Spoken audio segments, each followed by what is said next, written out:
بادشاہ صاحب فرماندے نے ابیات، اے باہو میں نے جو کچھ دل سے پایا، میں اپنی حالت کسی سے بیان نہیں کرتا۔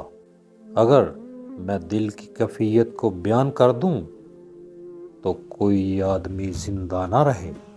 جس کی لامکان کی سیر ہو اس کو بھلا گوہر کیا جانے۔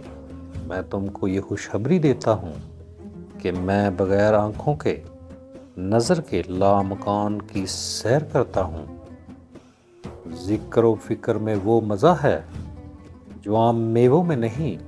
جس شخص نے اللہ تعالیٰ کو پہچان لیا پس وہ نہایت شکر و شوق کے ساتھ نفس کی بھوک پر حملہ آور ہوا۔ یہ جان کو چلاتا ہے نہ کہ جہان کو۔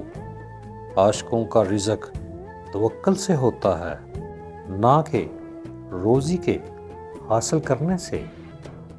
بادشاہ صاحب دی کھور دا ابیات۔ بادشاہ صاحب ابیات باہو دے وچ فرماندے نے، دال دلیلاں چھوڑ وجود تے ہو ہوشیار فقیرا ہو، بند توکل پنچھی اڑدے پلے نہ ہی زیرا ہو، روز روزی اڈکھاں ہمیشہ تے کردے نہ ہی ذخیرہ ہو، مولا حرج پہنچاوے باہو جیوں پتھر وچ کیڑا ہو۔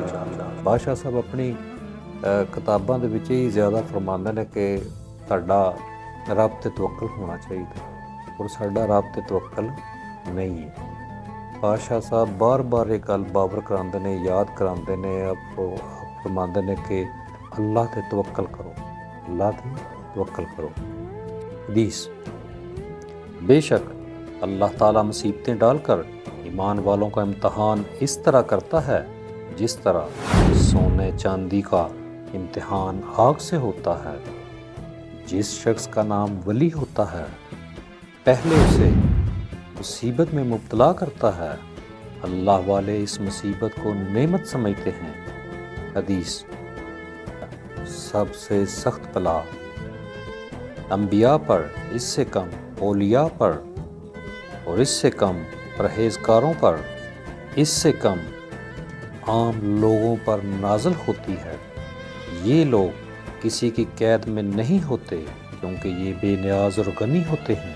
ایک اہل اللہ، دوم ذل اللہ یعنی بادشاہ، لیکن ذل اللہ بھی اہل اللہ کے محتاج ہوتے ہیں کیونکہ حق تعالیٰ کی نظر رحمت فقراء پر ہوتی ہے اور اہل دنیا اور بادشاہ اہل اللہ کے محتاج ہوتے ہیں۔ بیت، سلاطین و فقراء دنیا میں یہ دونوں قومیں عجیب ہیں۔ وہ نہ کسی کے جا کے زیر فرمان رہے ہیں اور نہ رہیں گے۔ اے طالب صادق، جان لے کہ ذکر فکر کسے کہتے ہیں اور ذکر فکر کی کیا علامت ہے۔ ذکر سے دل زندہ ہو جاتا ہے اور نفس مردہ ہو جاتا ہے۔ حدیث، فقراء کی زبان رحمان کی تلوار ہوتی ہے اور ذکر فکر سے نفس فنا ہو جاتا ہے۔ کس طرح معلوم کرنا چاہیے کہ فنائے نفس سے اللہ تعالیٰ کا فیض و فضل رونما ہوتا ہے۔ فیض و فضل الہی کسے کہتے ہیں؟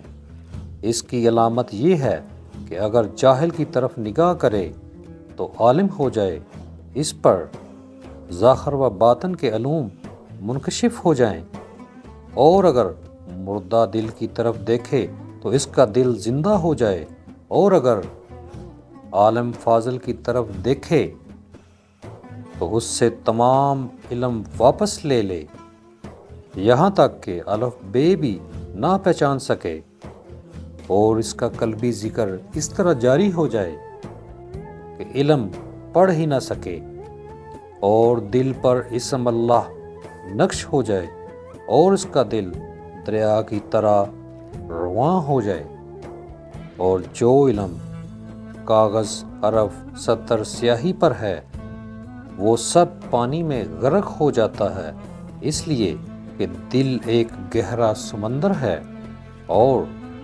علم تنکے کی مانند ہے۔ جب تنکا دریا میں پڑتا ہے تو تنکے کو کسی طرح قرار نہیں آتا۔ جی ناظرین، یہ ساڈا پارٹ 16واں سی۔ اج اسے نہیں اگلے پارٹ اسے ساڈے اس چینل نال جڑے رہو۔ بہت شکریہ تہاڈا وقت دین دا، تہاڈی محبتاں دا، تہاڈے اخلاص دا۔ بہت شکریہ۔ خوش رہو، جیندے وستے رہو۔ اللہ حافظ۔